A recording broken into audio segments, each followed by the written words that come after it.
Now that I have your attention, let's talk about sports and movies. When it comes to intramural activity cinema, there really is only one place to turn to. And of course I mean China. Like everything else, they invented unproductive exercise and the ability to make undignified amounts of money doing so.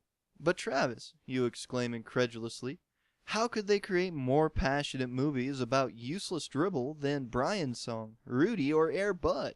Well, funny you should ask, especially considering I never gave you my first name, because I have one movie that makes those movies look like a right bag of turds. No better can you document the gritty and ruthless world of international football with more professionalism than in the period drama Shaolin soccer. You'll laugh, you'll cry, you'll probably make other stereotypical emotions in this 2-hour movie. And of course we've got about 2 minutes to sum up. And go. 你俾張支票我算咩意思啊？要我踢假波啊？唔係，我係中間人，我只係受人所託啫。你想玩我啊，定係想害我啊？你唔好以為我 What's all this incoherent babble? Well, this movie is in Chinese, and I seem to have lost the subtitles. But I actually feel this adds a bit more realism to the whole affair, considering most athletes are illiterate. Except maybe Andre the Giant, but he's a wrestler, so that makes him more of an actor than an athlete. Now this guy here failed to make the winning shot, and holy crap. Although I would imagine that if this is what happens when you miss a shot in China, your talent is going to considerably be more retarded just to want to take the job in the first place. Then Snidely Jockstrap touches one of the fake holy grails from the Last Crusade and ages almost instantly into a 1970s porn dealer.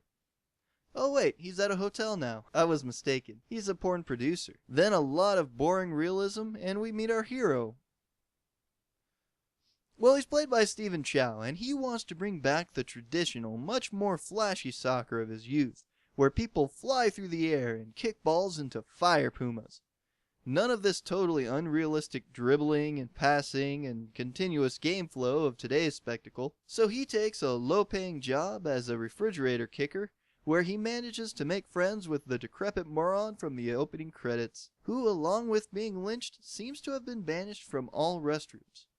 Man, it's harsh being an athlete in China. Then he tells his friend that he needs to find the 5 mythical spirits of soccer, which really goes to show exactly why he has so few friends. But being homeless and having nothing better to do, he goes with it. And after a massive amount of incredibly gritty realism, they manage to reunite Comb-Over, the soccer god of crotch spinning, Captain Bathrobe, the spirit of migraines, Taxaturna, the spirit of looking constipated, a fat guy, and, Forrest Law from Tekken?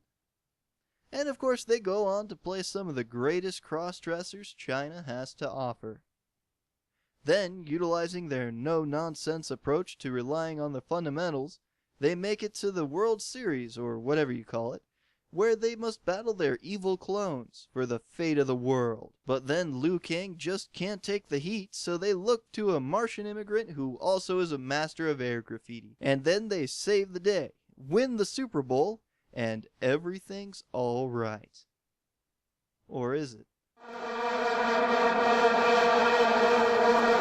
No, that's not really in the movie. Man, could you imagine?